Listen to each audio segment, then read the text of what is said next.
विज्ञान की बात करेंगे। विज्ञान में क्या है ना, एक चीज मैं बताता हूँ।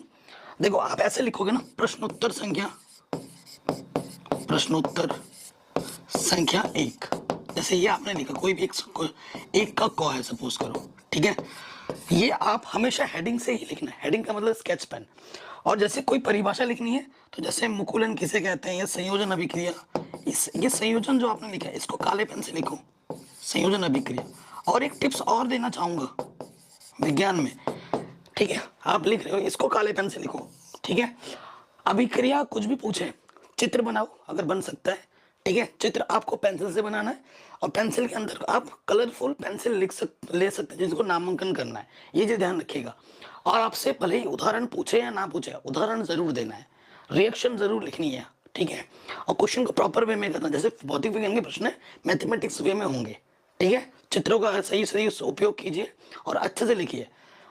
अब बात आती है विज्ञान की और सामाजिक विज्ञान की। विज्ञान तो चलो सुनो, सामाजिक विज्ञान में लिखना बहुत पड़ता है, ये एक फैक्ट है।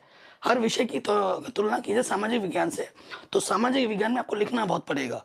और क्या है, अगर आप सामाजिक विज्ञान के जैसे गाइड से आप आंसर देख के कॉपी कर दोगे ना, तो पूरे नंबर मिलेंगे, नहीं मिलेंगे पूरे नंबर। बोर्ड एग्जाम में टीचर के पास इतना समय नहीं होता कि वो पूरा पूरा आंसर पढ़े।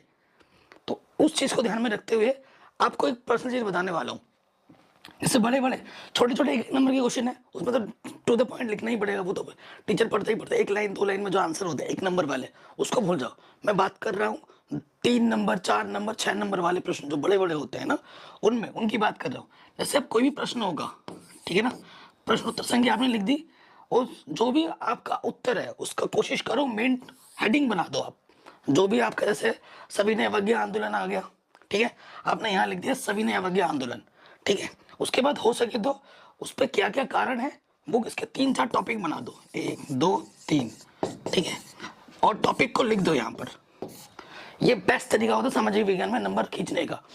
लिखने के बाद यहाँ पर काले पेन से लिखना है इन टॉपिक्स को, और उसके बाद 3 लाइन 4 लाइन लिखोगे ना, तो आपका शॉर्ट में ही बड़ा अच्छा दिखेगा प्रेजेंटेशन, क्योंकि काले पेन का प्रयोग करोगे, आपने हेडिंग बनाया है। अगर ये टेक्निक भी आप नहीं करते, दूसरा टेक्निक क्या है, आप प्रश्न आंसर लिखो, जैसे यहाँ लिख लिया, कोई डेट आ गई काले पेन से लिख दिया, ठीक है। 3-4 लाइन, 4 लाइन गिन के लिखने के बाद 1 लाइन छोड़ना, फिर लिखने की कोशिश करना। और जो मेन मेन मुद्दा है उसको या तो काले पेन से लिखो अगर आपके पास समय है। अगर बार बार कलम बदलने का झंझट हो रहा है तो आप क्या कर सकते हो, काले पेन से अंडरलाइन कर दो। जैसे यहाँ आपको इसे नीले पेन से लिखा है ना आपने, तो उसको नीचे काले पेन से अंडरलाइन कर दो, ताकि एग्जामिनर की जब आंसर चेक करे ना, तो क्वेश्चन तो वो पढ़ लेगा, तो उन मेन पॉइंट पे जैसे उसकी नजर जाएगी ना, अरे भाई ये चीज मेन मेन है, तो पूरा आंसर नहीं पड़ेगा, मेन टॉपिक के देख के ही समझ जाएगा इसने सारा सही किया है, इसको पूरे नंबर डालो वहां पर, तो पूरे नंबर छोड़ेगा, नंबर कहीं कट पिट नहीं होंगे। ये चीज है, प्रेजेंटेशन लिखने का ये बेस्ट वे होता है, ठीक है। ये विज्ञान का मैंने बता दिया नाम, ठीक है। सामाजिक विज्ञान ये बेस्ट टेक्निक है।